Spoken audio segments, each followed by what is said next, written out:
Hello everyone, मैं doctor Tanuja कुमारी आप सभी का स्वागत अपने यूट्यूब चैनल में करती हूँ। आज मैं आप लोगों से हड़प्पा सभ्यता के धार्मिक जीवन या religious condition of Harappan civilization के विषय में आज की इस वीडियो में चर्चा करूंगी।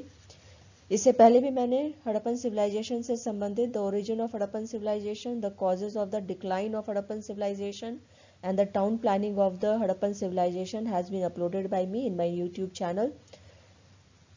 However, मेरा ये प्रयास है कि जितने भी मैं वीडियोस अपलोड कर रही हूँ अपने YouTube चैनल में, स्टूडेंट्स जो यूजी और पीजी के पढ़ने वाले हैं तथा साथ ही साथ जो कंपटीशन की तैयारी कर रहे हैं उनके लिए भी मेरे ये वीडियोस मददगार उनके लिए साबित हों।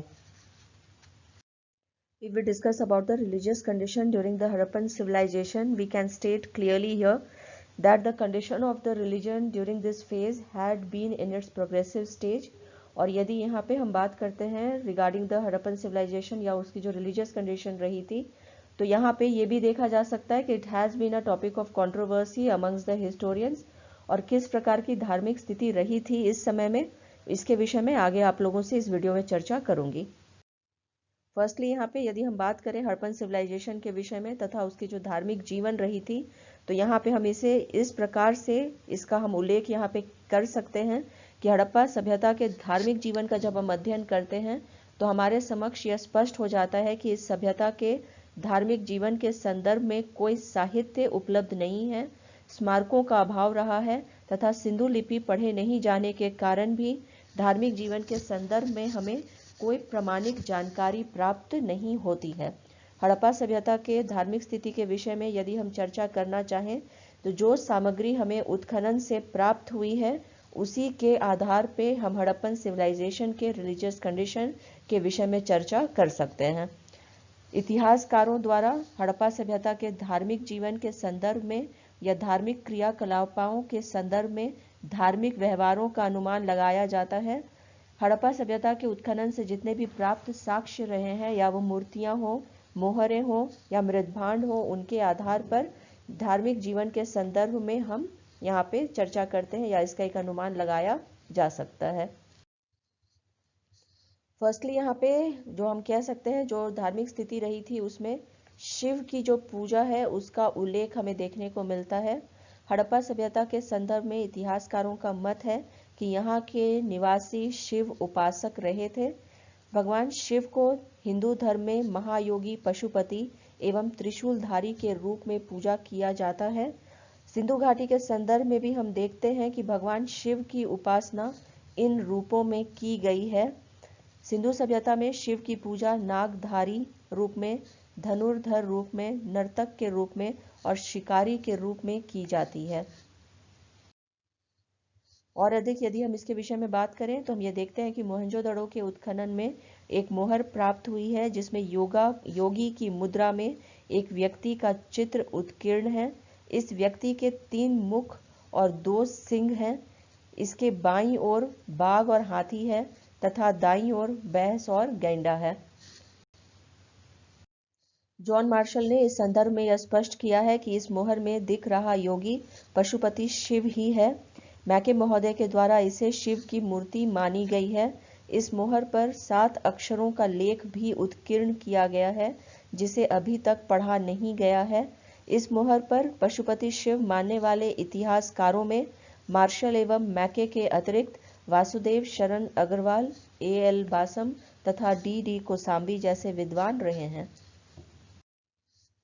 मोहनजोदड़ो से इस मोहर के अतिरिक्त अन्य मोहरें भी प्राप्त हुई हैं जिनसे देव पूजन की जानकारी प्राप्त होती है। एक मोहर पर मानव आकृति योग मुद्रा में चौकी पर बैठी हुई है। इसके दोनों हाथ फैले हुए हैं जिनमें कंकण पहना गया है। इस व्यक्ति के 3 मुख हैं, सिर पर सिंह से युक्त मुकुट है तथा सिर पर पीपल की टहनी का भी अलंकरण किया गया है। एक अन्य मोहर में भूमि पर बैठे हुए पुरुष की आकृति प्राप्त हुई है। इस पुरुष की आकृति में एक ही मुख है। इस पुरुष की आकृति के सिर से एक पौधे को अंकुरित दर्शाया गया है। मोहनजोदड़ो से प्राप्त एक अन्य मोहर में एक मानव आकृति योग मुद्रा में बैठी हुई है तथा उसके पास हाथ जोड़े हुए एक पुरुष खड़ा है तथा इस मानव आकृति के पीछे की पृष्ठभूमि में फनधारी सांप का भी चित्रण किया गया है। हड़प्पा से एक मुहर प्राप्त हुई है जिसमें देवता का चित्रण किया गया है। देवता के सिर पर 3 पंखों को चित्रित किया गया है, साथ ही उनके हाथों में बाजूबंद है। कालीबंगा से प्राप्त एक मुहर में एक पुरुष की आकृति भी प्राप्त हुई है जो खड़ा है तथा उसके सिर पर सिंह का चित्रण किया गया है। दूसरी ओर एक पुरुष द्वारा एक पशु को रस्सी से बांध कर ले जाते हुए दर्शाया गया है। इस मुहर के संदर्भ में इतिहासकारों का मत है कि सिंह वाला व्यक्ति भगवान शिव का प्रतीक है तथा पशु को रस्सी से बांध कर ले जाना का तात्पर्य पशु बलि से भी रहा है। तो यहाँ पे बलि रहा था, पशु बलि का जो होता है प्रचलन वो रहा था कि नहीं, इसके विषय में विवाद है। हालांकि इसको अंकित करते हुए जो मोहर है वो प्राप्त हुआ है।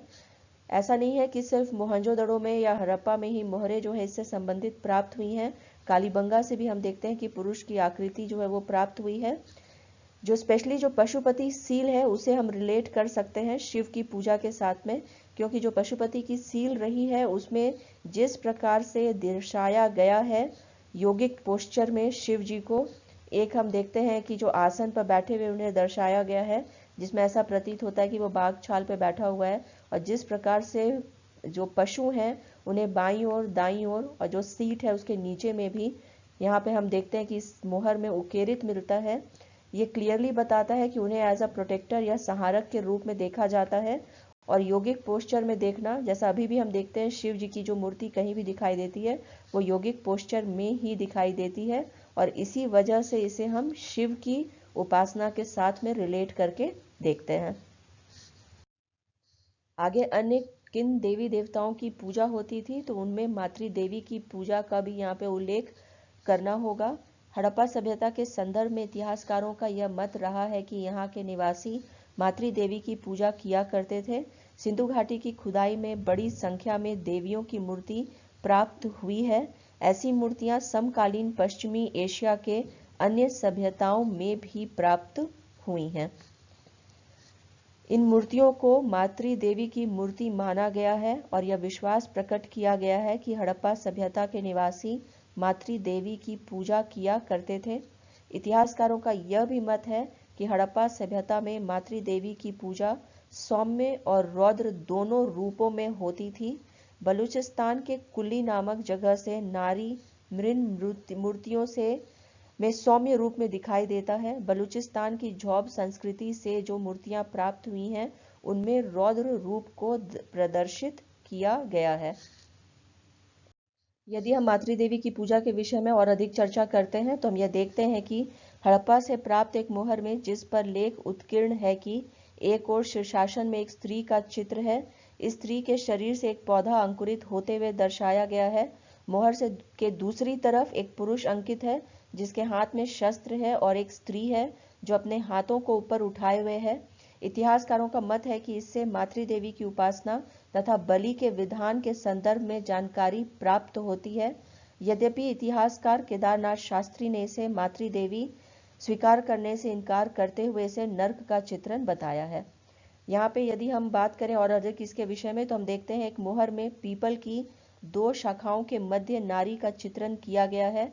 पीपल के वृक्ष के नीचे एक मानव का चित्र है जो अपने साथ एक बकरे को लिए हुए है तथा इस मोहर में नीचे भीड़ का चित्रण किया गया है।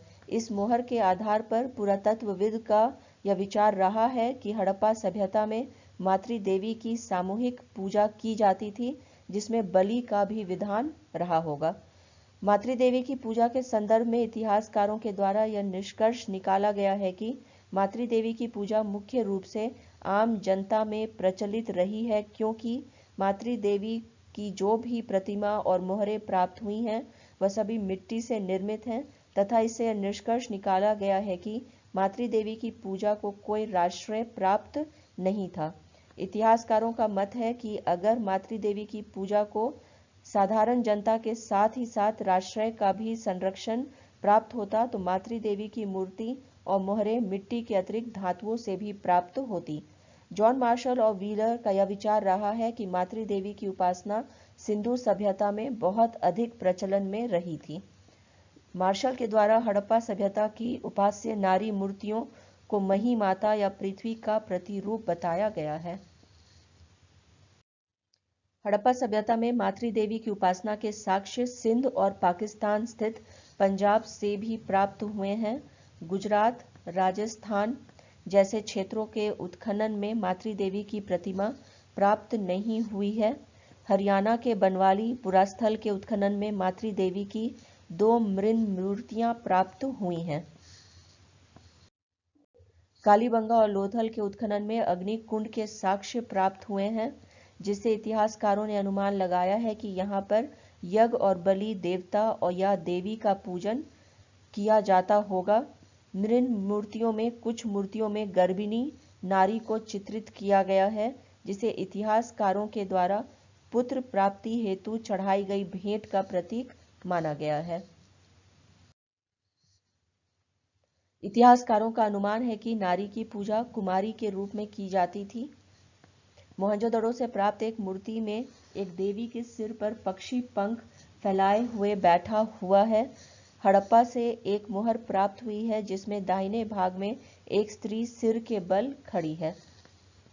तो यहाँ पे जो मातृ पूजा के विषय में यदि हम बात करें, या हम जिसे मदर गॉडेस के नाम से जानते हैं, इन्हें विशेषतः फर्टिलिटी के लिए, या हम कह सकते हैं फर्टिलिटी गॉडेस के रूप में पूजा जाता था, क्योंकि इनकी जो उपासना होती थी वो जो उस समय की उपज थी खेती का, उसे बढ़ाने के लिए या पुत्र प्राप्ति के लिए या प्रजनन बढ़ाने के लिए किया जाता था। मातृ देवी की पूजा के विषय में यदि हम बात करें तो इससे संबंधित मूर्तियां भी प्राप्त हुई हैं उत्खनन में, तथा साथ ही साथ इसे मोहरों पर भी दर्शाया गया है।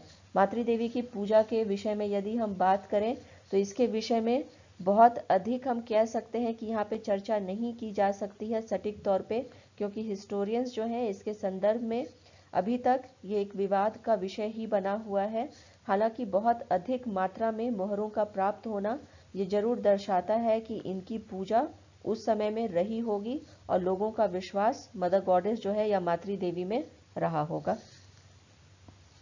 आज मैंने आप लोगों से the religious condition during the Harappan civilization के विषय में बात किया है। नेक्स्ट वीडियो में मैं आप लोगों से और अधिक इसके विषय में बात करूंगी। उम्मीद करती हूँ कि मेरे ये video religious condition during the Harappan civilization पसंद आया हो। यदि आप लोगों ने इस वीडियो को पसंद किया है तो प्लीज़ इसे लाइक करें और शेयर करें, तथा मेरे YouTube चैनल को सब्सक्राइब करें। Thank you. Stay connected.